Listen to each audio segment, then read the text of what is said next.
Robin Hood. Chapter 1. Robin Hood becomes an outlaw. Robin Hood was born near the end of the 12th century. His real name was Robert. He was the son of the Earl of Huntingdon. At that time, England had many problems. King Richard was away on a crusade in the Holy Land. He was away many years. His brother, John, became king. He was a cruel and greedy king. His men were arrogant and brutal. The poor people of England suffered a lot. They paid very high taxes to King John and his sheriffs. Many families died of hunger. One day, the cruel Sheriff of Nottingham killed Robin's father and took away his lands. Young Robin lost his father, his home, his lands, and all his possessions. He escaped to Sherwood Forest with his loyal servants. They decided to live as free men in the forest. They did not want to be slaves of King John. However, the king considered them outlaws. When Robin and his men reached Sherwood Forest, they sat down to rest.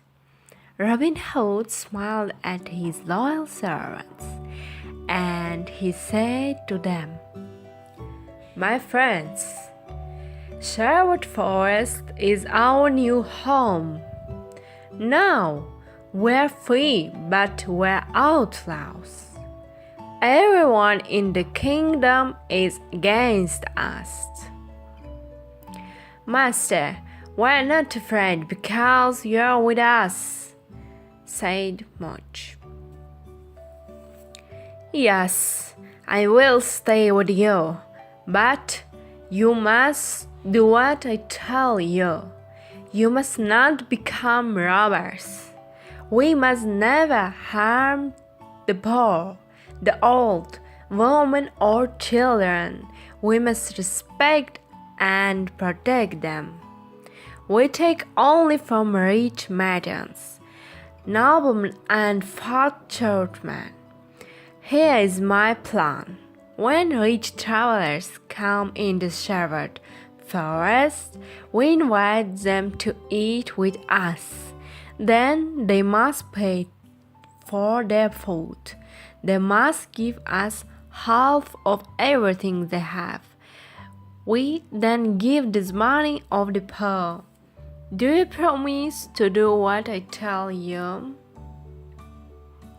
"Yes, we do," cried they. Robin and the outlaws lived in caves in forest. The caves were a perfect hiding place. They were warm and dry in the winter. In the summer they were cool. They were happy in the forest. They all wore green clothes and carried bows and arrows. Robin had a horn to give signals. Soon other honest men joined the outlaws of Sherwood Forest, not Will Scarlet and others. The outlaws were excellent archers. Robin Hood became the best archer in the region, in the forest.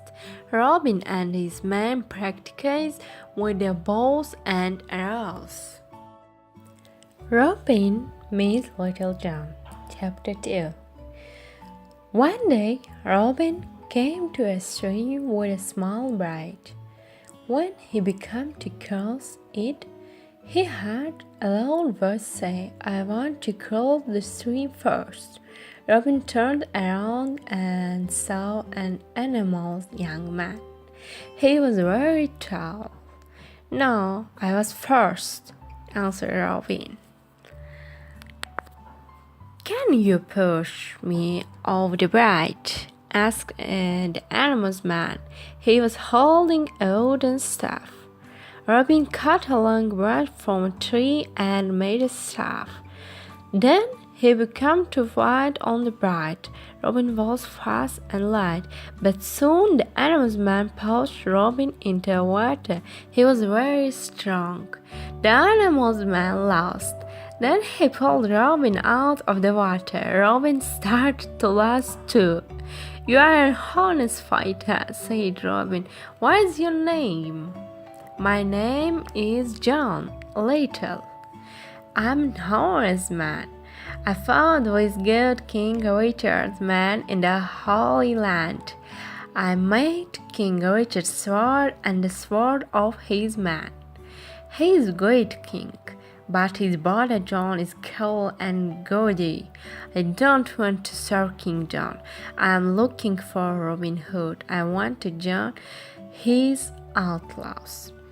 "Welcome to our merry company of outlaws.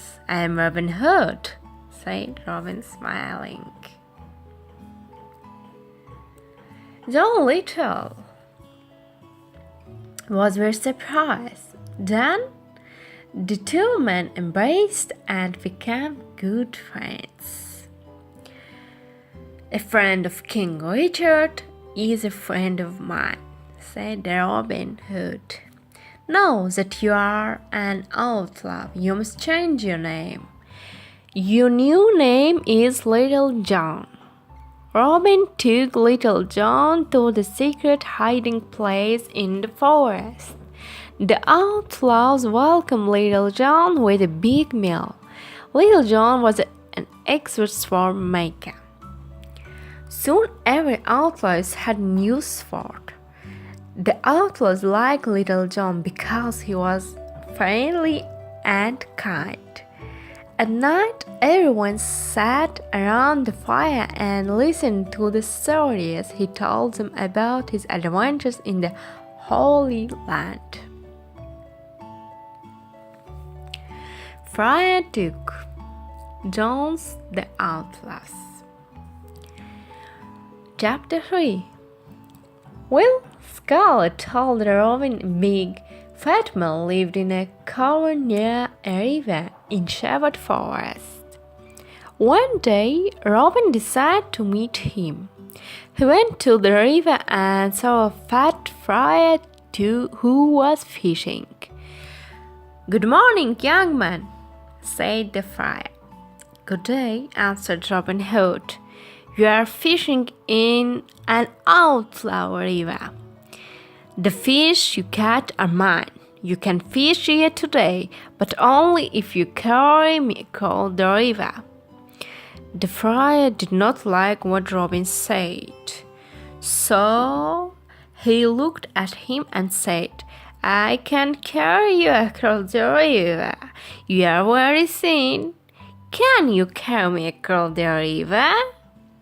Robin was surprised to hear this. "Of course, I can carry you. I am thin, but I am very strong." Robin lifted the enormous friar with great difficulty. Then he carried him across the river. "You are very heavy, friar, but I can carry you," said Robin. "And the other side of the river," Robin said. "Now you must carry me back."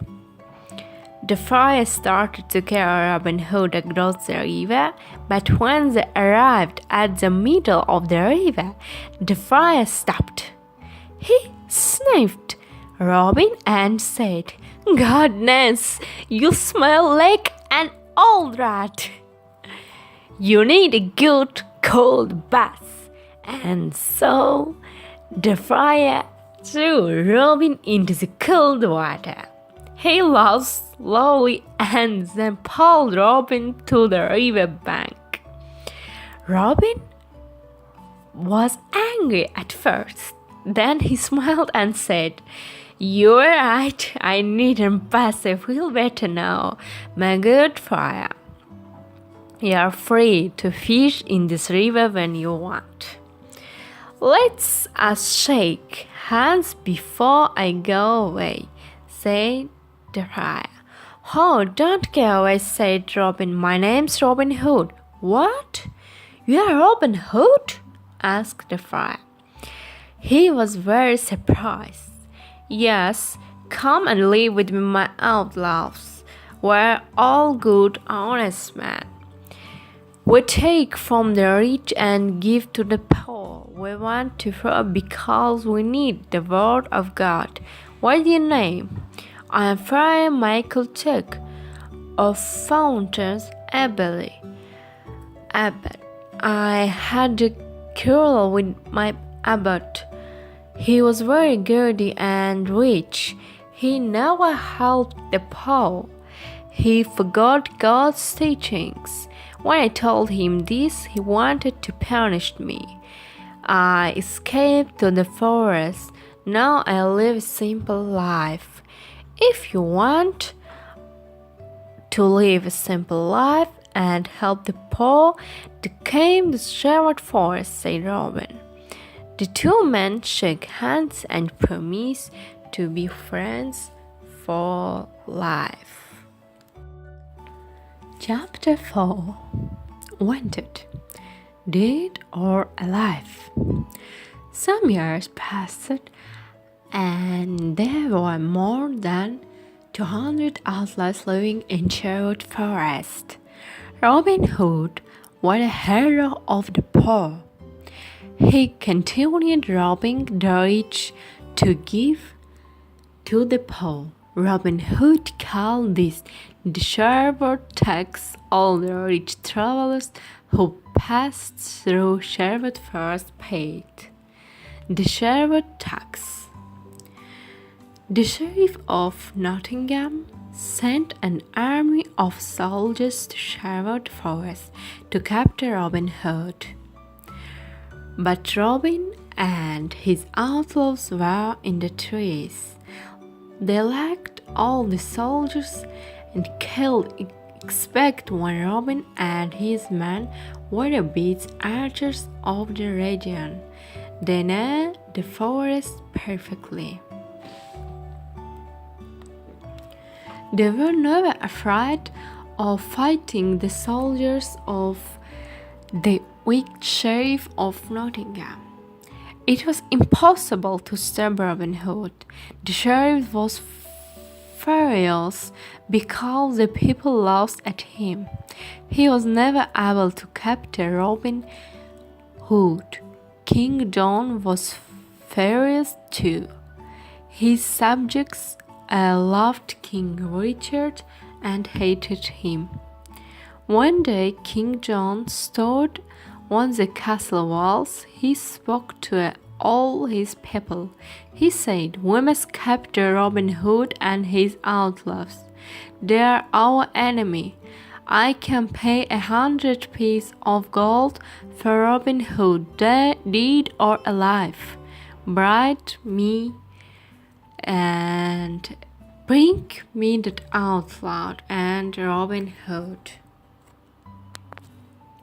From that day on, Robin's life was in great danger. Robin meets Maid Marian. Chapter 5. When Robin Hood was a boy, his best friend was Marian Fidwater and her brother Mark. Robin played with them and taught them to use the bow and arrow. He also taught them to fight with sword. Robin loved only Maid Marian, and she loved only him. One spring day, Marian's father, Lord Robert Fitzwater of Malice, said to her, "Marian, you are a beautiful maid. Soon you must marry. There is a very rich nobleman who wants to marry you." "What's his name?" Mary asked. "His name is Sir Guy of Gisborne, a good friend of the Sheriff of Nottingham." When When Marian heard this, she was very unhappy. This was terrible. She did not want to marry Sir Guy of Gisborne. She loved Robin Hood and wanted to marry him. She decided to run away to join Robin Hood. She disguised herself as a knight. Then she took her horse and went to Sherwood Forest. Robin Hood was in the forest. He was coming from Nottingham and was disguised as beggar. They met in the forest. It was evening and it was almost dark. When Robin saw the king, he asked, "What are you doing in the forest?" "What are you doing here?" began man, answered the knight. They did not recognize each other. "This is outlaw country. Go back. You can stay here. We don't know you," Robin said. And she answered, "I cannot go back. I'm not a friend of outlaws," answered the knight, taking out a sword. "I'm ready to fight you." And so the fight began. Both were experts with the sword, but Robin fell to the ground. The knight said, "No, take me to you, lady.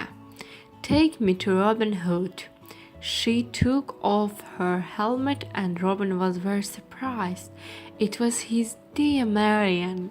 Robin took off his beggar clothes. Marian recognized Robin. She too was very surprised. Then they kissed.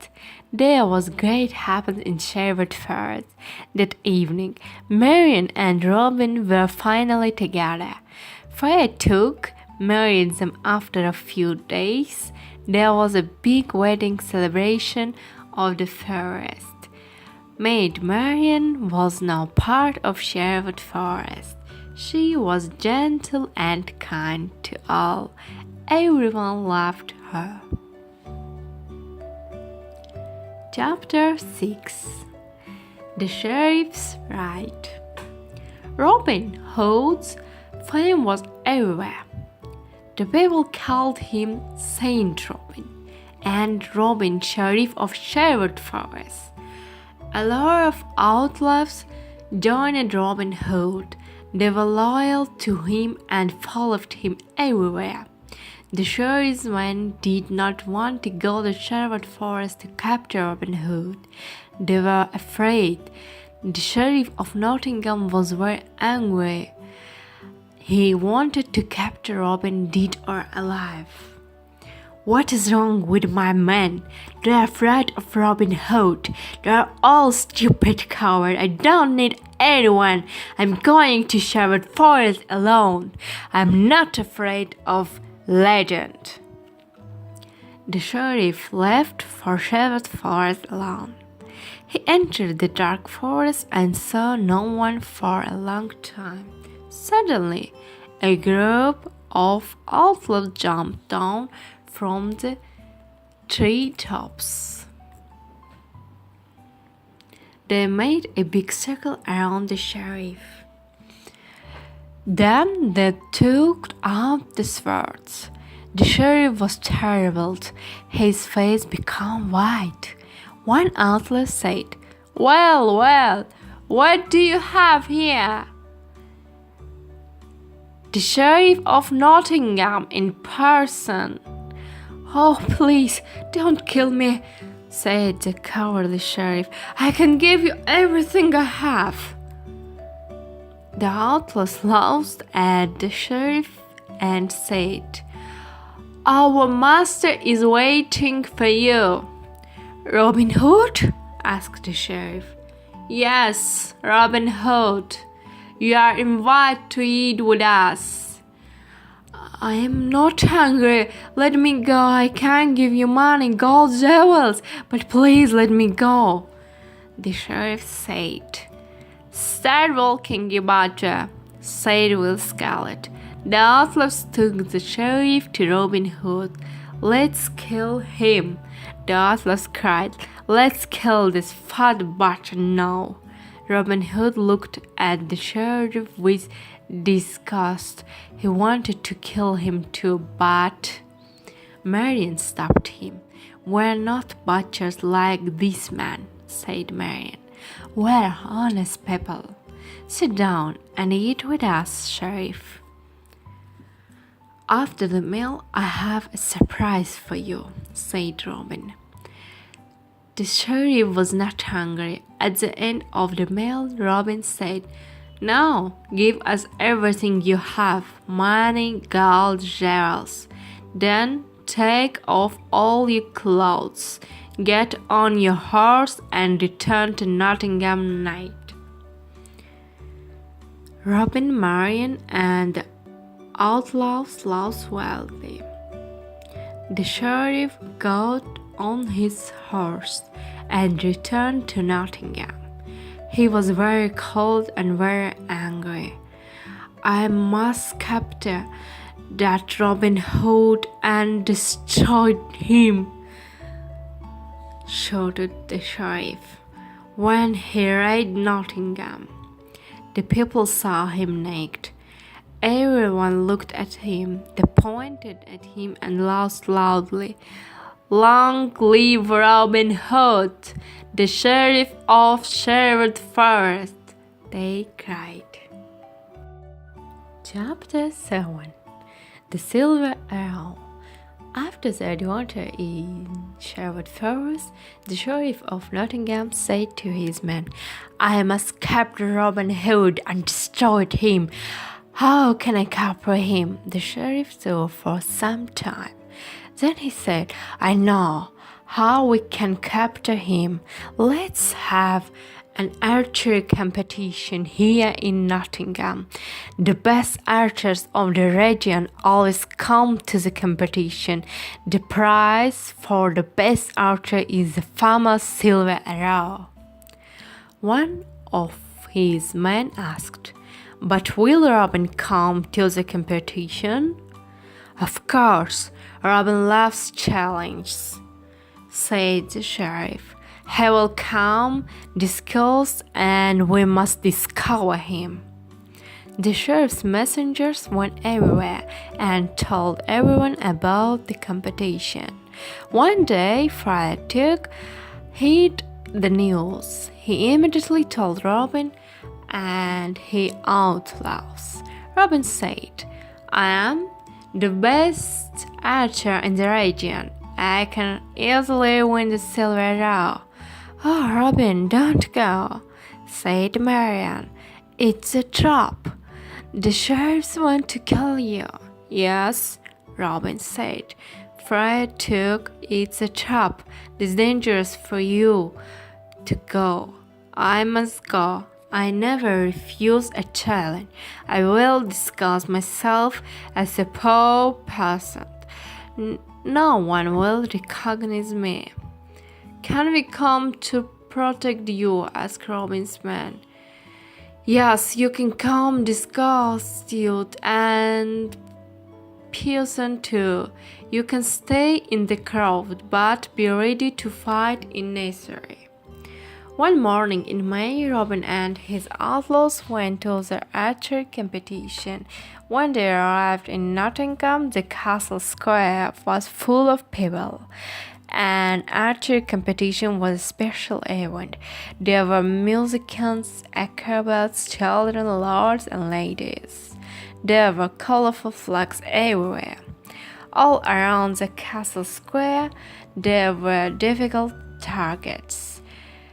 There were many excellent archers and the contest. They all tried to hit their targets, but the best archer was the peasant in the red cloak and hood. He hit all the most difficult targets. The crowd shouted with joy. He was the winner. The sheriff was silent. He knew that the peasant with the red cloak and hood was Robin. "Guards, stop that peasant in the red coat!" cried the angry sheriff. "He's our enemy, Robin Hood, the outlaw!"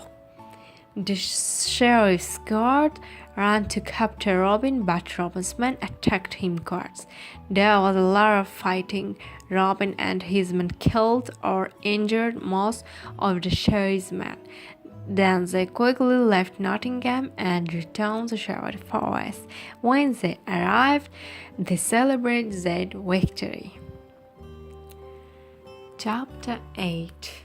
Alan and Dale. Robin and Marian were walking through to the forest when they saw a young man sitting near a river. He was playing a lyre and singing a sad song. "Who are you, and where are you singing this sad song?" asked Robin.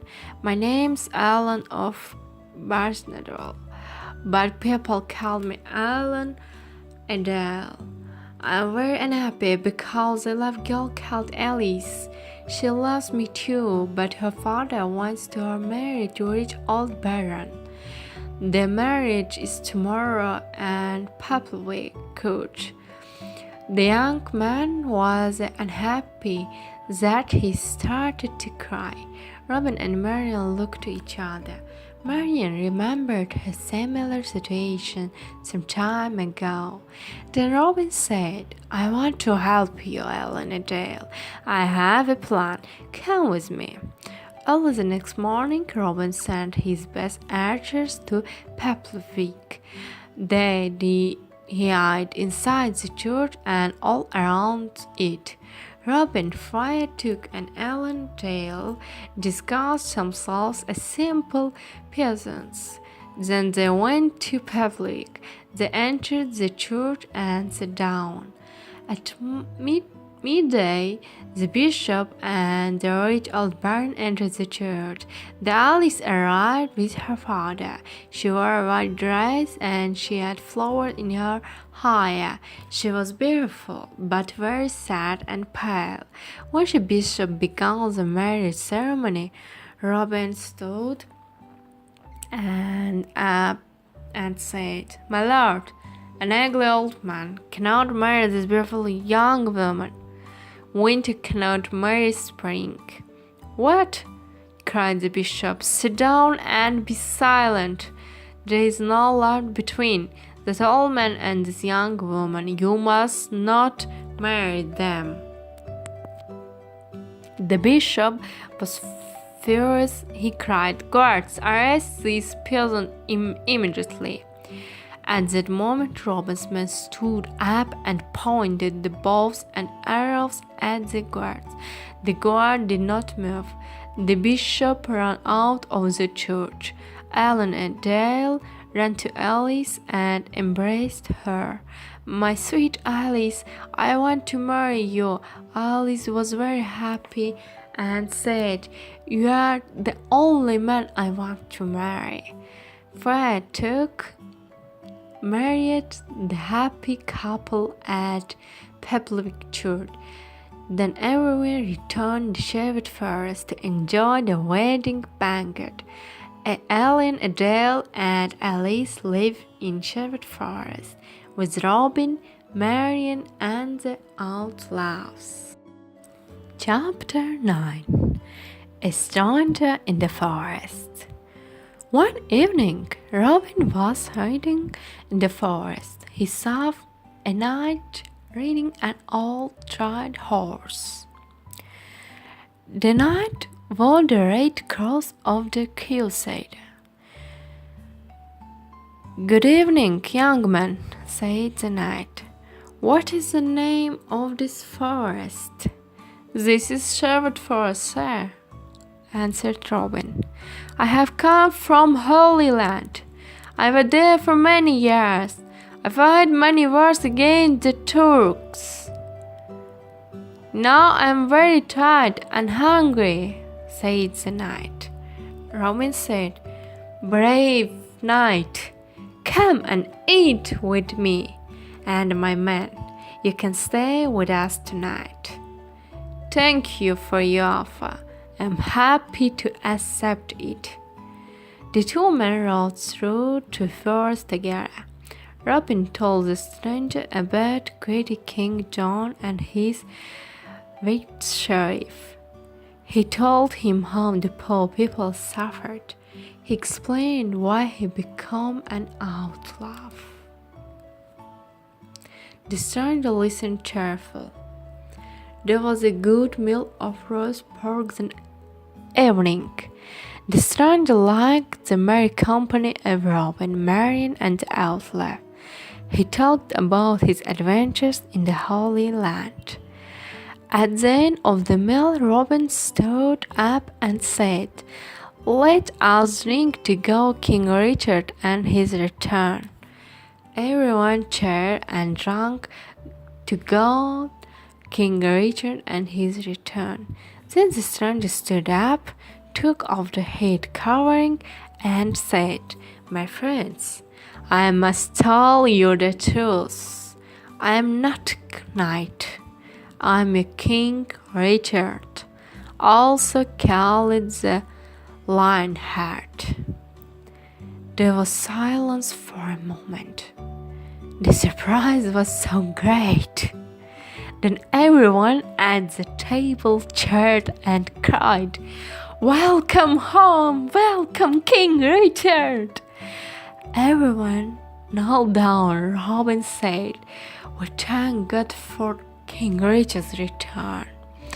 I am a likely king. I have loyal people," said King Richard, with tears in his eyes. "I know that my brother John and his men are dishonest and greedy. Now I am here to punish the bad and bring justice to all." King Richard looked at everyone and said, "You are not outlaws anymore. You are now free men and old friends of mine. Robin, the lands of Lexley are yours again. You can all leave Sherwood Forest and live as free men." There was great excitement in the air. That night, King Richard slept in Sherwood Forest. The following morning, the Sheriff of Nottingham with Robin, Marian, and his friends of Sherwood Forest. When the sheriff saw that, he ran away and never returned. After the king's return, Robin, Marian, and little John went to Lexley. They lived a long and happy life. Some of the outlaws returned to their old homes and village. Some went looking for adventure. Others became soldiers in the king's army. In everyone's heart, there was a beautiful memory of the years spent in Sherwood Forest.